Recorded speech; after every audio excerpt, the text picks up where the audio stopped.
जी भगवान से प्रश्न करते हैं गुणवाच दशगात्र विधिं ब्रूहि कृते किं सुकृतम भवेत पुत्राभावे तु कहा कुर्यादित बद में केशव। गौण जी बोले, हे केशव, आप दशगात्र की विधि के संबंध में बताइए, इसके करने से कौन सा पुण्य प्राप्त होता है?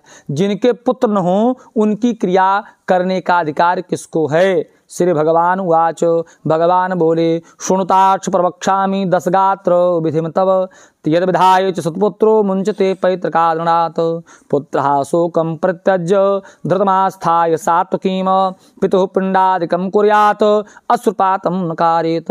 हे तार्क्ष, अब मैं दशगात्र की विधि को कहता हूँ, जिसको करने से पुत्र पितृण से मुक्त हो जाते हैं। पिता के मरने पर पुत्र शोक का त्याग करे, सात्विक धैर्य को धारण करके सात्विक भाव से समन्वित होकर पिता का पिंडदान आदि कर्म करे। मृत होने पर जीव के प्रति अश्रुपात नहीं करना चाहिए। यदि हम अश्रुपात करते हैं तो श्लेषमाश्रु बांधवैर मुक्तम प्रेतो भुक्ते यतो वसः अतो नारोतव्यम ही तदा शोकम शोकान निरर्थकात्। यदि हम मरे हुए प्राणी के बारे में विचार करके रुदन करते हैं तो रोते समय आंख और नाक से जो उन्मल निकलता है, यमराज के दोनों दूत जो उसके साथ यहाँ रहते हैं कहते हैं इसका उपभोग करो, तुम्हारे परिवारजन तुमको यह प्रदान कर रहे हैं। भगवान कहते गुरु जी, इसलिए निरर्थक में रुदन नहीं करना चाहिए। यदि वर्ष सहस्राणि सोचते अहर्निशं नरः तथापि नैवनिधरम गतो दृश्यते कहिर्चित्। यदि 1000 वर्ष पर्यंत अहर्निश रात और दिन केवल उसी जीव के बारे में हम आप विचार करते रहें, 1000 वर्ष तक रात दिन मरे हुए प्राणी के बारे में हम आप विचार करते रहें तो भी हमको कहीं दिखाई देने वाला नहीं, मिलने वाला नहीं है। जातस्य ही ध्रुवो मृत्युर ध्रुवम जन्म मृतस्य चा तस्मात् परिहारार्थेन शोकं कार्यविधा। जिसका जन्म हुआ है उसकी मृत्यु निश्चित है, जिसकी मृत्यु हो रही है उसका जन्म भी निश्चित है, इसलिए निरर्थक शोक नहीं करना चाहिए। क्यों? क्योंकि नहीं कश्चिद उपायोस्ति दैवो वा मानसोपी वा यो ही मृत संप्राप्तो जंतु पुनरिहा व्रजेत। देवता या मनुष्य के पास ऐसा कोई उपाय नहीं है कि विधि के विधान से बचा जा सके। विधि के विधान से बचने का कोई उपाय नहीं है। विधि के विधान में जो लिख दिया गया है वो निश्चित और निश्चित होकर के ही रहेगा।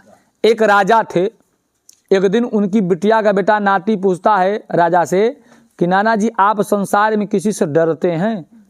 क्योंकि आप तो चक्रवर्ती सम्राट हैं। तो राजा ने कहा, बेटा हम किसी से नहीं डरते हैं, पूरी पृथ्वी पर तो हमारा ही राज्य है, केवल हमको मृत्यु से भय लगता है। तो 5 वर्ष का बालक मृत्यु से भय लगता है नाना जी को, तो मृत्यु से अभय करने के लिए यमराज के दूतों की तपस्या करने लगा। उसने सुना था कि यमराज दूत आते हैं जीव का प्राण ले जाने के लिए, तो यमराज के दूतों की तपस्या किया। तो यमराज दूत बहुत जल्दी प्रसन्न भी हो गए कि संसार में पहली बार तो कोई हमारी तपस्या कर रहा है, बहुत जल्दी आ गया। हाँ बेटा बताओ। यमराज दूत जब आए, कहा बेटा बताओ क्या चाहिए? कहा आप हमारे नाना जी को मृत्यु से अभय कर दीजिए। तो यमराज दूतों ने कहा, बेटा हम तो नौकर आदमी हैं, हम नहीं कर सकते, अपने मालिक से मिला सकते हैं। तो राजा, उनका नाती, यमराज के दोनों दूत पहुंच गए यमराज के पास। यमराज से निवेदन किया। यमराज ने कहा, भैया हम भी नौकर आदमी हैं, हाँ अपने मालिक से हम भी मिला सकते हैं आपको। सब लोग पहुंच गए, यमराज के दोनों दूत, यमराज, राजा, उनका नाती भगवान नारायण के पास। भगवान से निवेदन किया तो भगवान ने कहा, मैं जीव को सुख प्रदान करता हूँ, जीव को सुख प्रदान करता हूं, दुख उसको उसका कर्म प्रदान करता है। मैं जीव को जीवन प्रदान करता हूं, मृत्यु तो उसको अपने कर्म के अनुसार प्राप्त होती है। इसलिए मेरे पास जो है ही नहीं वो मैं कहां से दूंगा या कहां से लूंगा, मैं इससे आपको अभय नहीं कर सकता। हाँ हमारे आराध्य भगवान शंकर हैं, वे मृत्यु के देवता भी हैं, चलिए हम उनसे मिलवाते हैं। सब लोग शंकर जी के पास पहुंच गए। शंकर जी से भी यही निवेदन किया। शंकर जी ने कहा, मैं मृत्यु का अधिपति हूँ, संहार करता हूँ, सृष्टि का विनाश, सृष्टि का लय करने का अधिकार मेरे पास है, लेकिन जिसकी मृत्यु कल है उसको मैं आज नहीं मार सकता, और जिसकी आज है उसको कल के लिए छोड़ भी नहीं सकता। जो विधि ने लिख दिया मैं वही करता हूँ। हाँ ये चलिए ब्रह्मा जी से मिल लेते हैं। सब लोग ब्रह्मा जी के पास पहुँच गए, ब्रह्मा जी से निवेदन किया। तो ब्रह्मा जी ने भगवान विष्णु से कहा, नारायण आप तो जानते हैं ना कि जो मैंने लिख दिया है वो कटने वाला नहीं है। राजा ने कहा, महाराज इतनी दूर यात्रा करके आए, चलिए कुछ नहीं हो सकता है, इतना तो बता दीजिए कम से कम किनके सामने हमारी मृत्यु होगी। तो ब्रह्मा जी ने कहा, हाँ इतनी दूर आए हैं यह तो जान ही लीजिए। ब्रह्मा जी ने भाग का पन्ना खोला राज के, और पढ़ते ब्रह्मा जी मुस्कुराने लगे। आज जब ब्रह्मा जी मुस्कुराने लगे तो राजन कहा, महाराज क्या हुआ? तो तो ब्रह्मा जी ने कहा, हे राजन, आपकी मृत्यु तब होगी जब हम त्रिदेवता, तीनों देव, ब्रह्मा विष्णु महेश, यमराज के 2 दूत और आपका यह नाती उपस्थित होगा, तब आपकी मृत्यु होगी। तो राजा तो और तेज हंसे, कहा महाराज फिर कहाँ मरने वाले हम हैं? कहा क्यों नहीं मरेंगे? कहा महाराज जब हम पृथ्वी पर चले जाएंगे तो वहां पर हमारा नाती तुम्हारे पास होगा ही, कोई बात नहीं, लेकिन काहे लिए आप तीनों देवता, यमराज के 2 दूत इकट्ठे होंगे तो काहे के लिए हम मरेंगे? तो ब्रह्मा जी और तेज से कहा, राजन आज के बाद नहीं होंगे ना, आज यहाँ सब इकट्ठा हुए ना, उन राजा की मृत्यु ब्रह्मलोक में हो गई, जिससे बचने का प्रयास करने के लिए गए थे उसी में समाहित हो गए। ताहि न आवे ताहि पे ताहि तहाँ ले जाए। मृत्यु से बचने का उपाय नहीं है। हमारा जन्म क्यों हुआ है? मरने के लिए हुआ है।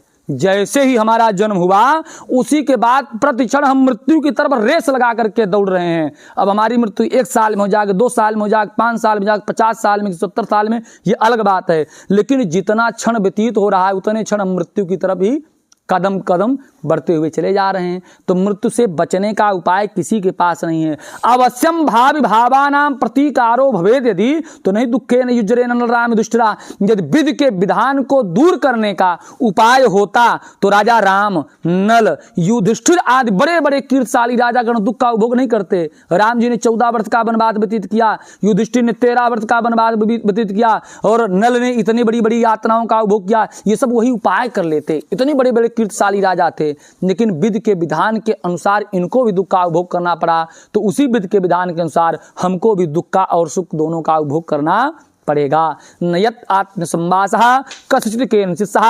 अब स्व शरीर के मध्य प्रज्ञा जनहि। इस संसार में किसी व्यक्ति का किसी के साथ अधिक संवास नहीं है। अरे जब अपना शरीर ही हमको छोड़ करके चले जाना है तो इस शरीर से जिनका संबंध है उनसे हमारा विछोह हो गया, तो इसमें कौन सा आश्चर्य करना। यथा ही पथिकः कश्चित् छायाम विश्रमेत विश्रम चापुनर्गच्छेत भूतमागता। जैसे कोई यात्री यात्रा कर रहा है और जून के महीने में सूर्य के ताप से उसका चित्त विवल हो गया और किसी वृक्ष की छाया के नीचे बैठ करके विश्राम करने लगा, वहां पर उसको बहुत शांति मिली। तो शांति मिली इसलिए, प्रसन्नता मिली, सुख मिला इसलिए वहीं पर अपना घर नहीं बना लेगा, फिर अपने गंतव्य के लिए चला जाएगा। ऐसे हम अपना कर्म रूपी पात्र लेकर के इस वसुधा पर हमारा जन्म हुआ, कर्म किए, आपस में माता पिता पत्नी परिवार सबके साथ रहे, वहाँ पर हमको किंचित सुख मिला, लेकिन उस सुख के पश्चात हमको यहीं पर अपना निवास नहीं बनाना, हमको विचार करके रखना चाहिए कि हमको अपने गंतव्य के लिए निश्चित समय पर चले जाना है, इसलिए दुख नहीं करना चाहिए। भय सज्जम दुखस्य विचारम परचिंत छ। मरे हुए जीव के बारे में ज़्यादा यदि हम विचार करते तो हमारे शरीर में रोग हो जाएगा और वो रोग हमको ही समाप्त कर जाएगा। वो तो मिलने से नहीं रहा, जो चला गया वो तो मिलने वाला नहीं है, उसके चक्कर में ज़्यादा विचार करेंगे तो शरीर में रोग अलग से उत्पन्न हो जाएगा। इसलिए पुत्र का कर्तव्य है माता पिता के मृत्यु होने पर उनका दाह संस्कार आदि कर्म विधान से करें। तो कौन करे? पुत्र। पुत्राभावे वधू कुर्यात्, भार्याभावे च सोदरः, शिष्य वा ब्राह्मणस्य सपिंडो व समाचरेत। पिता की क्रिया करने का अधिकार, माता की क्रिया करने का अधिकार पुत्र को है।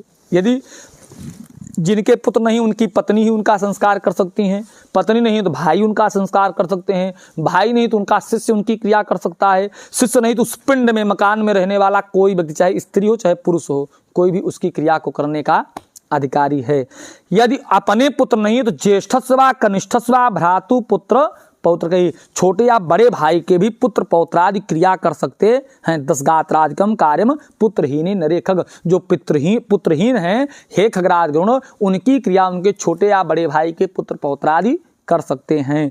भ्रातृणाम, क्योंकि महाराज मनु कहते हैं भ्रातृणाम एक जाता नाम एकस्या पुत्रमान भवेत, तो सर्वे ते तेन पुत्रेण पुत्रणो मनोब्रवीत। महाराज मनु कहते हैं यदि 2, 4, 5 भाई हैं, उन भाइयों में से किसी एक भाई को भी पुत्र हो गया तो उसी एक भाई के पुत्र से सारे भाई पुत्रवान माने जाएंगे। पहले बहुविवाह प्रथा थी, 2, 4, 5 पत्नी रखने का अधिकार था, उनमें किसी एक पत्नी को भी पुत्र हो जाता था तो सारी स्त्रियां केवल उसी एक स्त्री के पुत्र के द्वारा पुत्रवती मानी जाती थी। सर्वेशान पुत्रहीनानाम मित्र प्रदापयेत। यदि सभी जो है पुत्रहीन हैं तो उनका मित्र प्रदान करे। क्रिया लोपो न कर्तव्या सर्वाभावे पुरोहिता। क्रिया का लोप नहीं होना चाहिए, जिनके कोई नहीं है उनकी क्रिया उनके पुरोहित को करनी चाहिए। स्त्री बात पुरुषः कश्चित दुष्टस्य कुरुते क्रियाम अनाथ प्रेत संस्काराद कोट यज्ञ फलम लभेत। स्त्री या पुरुष की अथवा अनाथ की क्रिया करने से करोड़ों यज्ञ के बराबर का फल प्राप्त होता है। पितु पुत्रेण कर्तव्यम 10 गात्रादिकम। पिता का 10 गात्रादि कर्म पुत्र को करने का अधिकार है, लेकिन मृते ज्येष्ठ अति स्नेह कुर्वीत सुताम्रे, ये लेकिन ज्येष्ठ पुत्र के मृत होने पर पुत्र की क्रिया करने का पिताजी को अधिकार नहीं है। बहावो, अब जैसे पुत्र क्रिया करे तो जिनके कई 2 4 5 पुत्र हैं उनमें कौन सा पुत्र करे क्रिया, तो बताया बहावो पुत्र विधि में एक हाथ है, बहुत सारे पुत्र हैं लेकिन जो ज्येष्ठ पुत्र है उसी को क्रिया करने का अधिकार। 10 गात्रादिकम सापिंडत्वम श्रद्ध अन्यान षोडश, जो 3 खोड़सी होती, मलिन खोड़सी, मध्यम खोड़सी, उत्तम खोड़सी और सपिंडी और 10 गात्रादि का कर्म, ये इतना कर्म तो ज्येष्ठ पुत्र को ही करने का अधिकार है। भले ही एकेन उत्कार्याणि सम भक्त मनेष्वपि विभक्त पृथक कार्यम श्राद्धम संवत्सरादिकम, यदि भाइयों का संपत्ति में बंटवारा हो चुका हो, आपस में तालमेल अच्छा न हो, बोलचाल न हो, रारित कुछ भी न हो, तो सभी भाइयों को मिल करके 13वीं तक की क्रिया एक साथ बड़े भाई के मिल करके ही करनी चाहिए। जो सांवत्सरिक श्राद्ध होगा, वार्षिकी क्रिया जिसको कहा जाता है, वो श्राद्ध सारे भाइयों का संबंध अच्छा नहीं तो सब लोग अलग अलग करना चाहें तो कर सकते हैं, लेकिन 13वीं अलग अलग नहीं कर सकते। 13वीं तक की क्रिया को बड़े भाई के साथ मिल करके ही सभी भाइयों को संवादित करना चाहिए। अब गरुड़ जी भगवान से यहाँ पर एक प्रश्न करते हैं, जैसे अब ठंडी का महीना है, पिताजी की संपत्ति में तो सभी भाई बराबर बराबर हिस्सा लेंगे, ऐसे ठंडी के महीने में बड़ा भाई क्यों 2 बार स्नान करे, इतना त्याग करे, उसको क्या मिलने वाला है? तो भगवान ने कहा नहीं, उसको भी मिलेगा। क्या मिलेगा? तो सप्तवारम परिक्रम्य धरणीम यत् फलम लभेत क्रियाम कृत्वा पितुर्मातुस्तत् फलम लभते सुतः। 7 बार संपूर्ण पृथ्वी की परिक्रमा करने के बाद जो फल मिलता है, माता और पिता की क्रिया करने से पुत्र को वही फल प्राप्त होता है। तो तस्मात् ज्येष्ठा सुतो भक्ता 10 गात्रम आचरेत, इसलिए ज्येष्ठ पुत्र को चाहिए कि भक्ति के साथ 10 गात्रादि क्रियाओं का आचरण करें। कैसे करें?